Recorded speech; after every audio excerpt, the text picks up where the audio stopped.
దాదాపు అందరూ పృథ్వీరాజ్ సుకుమార్ నటించిన ది గోట్ లైఫ్ సినిమా చూసే ఉంటారు. పేదరికంతో బాధపడుతున్న హీరో గల్ఫ్కు వెళ్ళి డబ్బులు సంపాదించాలి అనుకుంటాడు. అప్పటికే తన భార్య గర్భవతిగా ఉన్నా కూడా హీరో ఆమెను వదిలిపెట్టి గల్ఫ్కు వెళ్తాడు.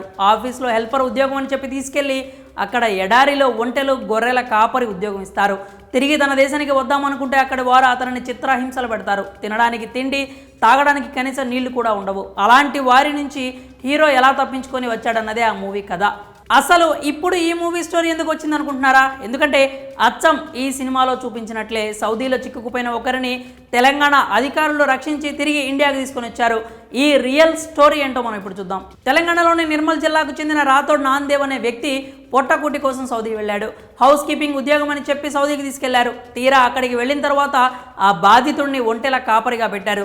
తాను వచ్చింది ఆ ఉద్యోగం కోసం కాదని ఎంత చెప్పినా పట్టించుకోలేదు. అతనిని తీవ్ర చిత్రహింసలు పెట్టి తిండి పెట్టకుండా, చేసిన పనికి డబ్బులు కూడా ఇవ్వకుండా ఇబ్బందులకు గురి చేశారట.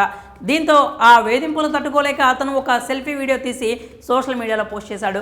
ఈ వీడియో బాగానే వైరల్ అయింది. అలా ఆ వీడియో తెలంగాణ సీఎంఓ వరకు చేరింది. దీంతో అధికారులు ఈ విషయంపై వెంటనే స్పందించారు.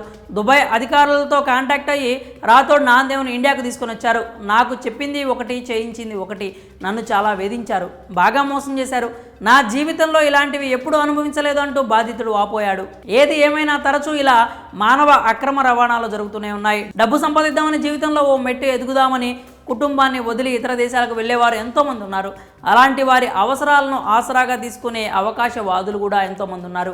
అక్కడి వారి యజమానులు పెట్టే చిత్రహింసలు తట్టుకోలేక ప్రాణాలు విడిచిన వారు కూడా ఇంకెంతోమంది ఉన్నారు. అధికారులు ఇలాంటి వారి కోసం సహాయక చర్యలు తీసుకుంటూనే ఉన్నారు. అయినా కూడా ఇంకా ఎక్కడో ఒక దగ్గర ఎంతోమంది అమాయకులు అలాంటి వారి చేతిలో బలవుతున్నారు. మరి నిర్మల్ జిల్లాకు చెందిన రాథోడ్ నాందేవ్ను తెలంగాణ అధికారులు రక్షించడంపై మీ అభిప్రాయాలను కామెంట్స్ రూపంలో తెలియజేయండి.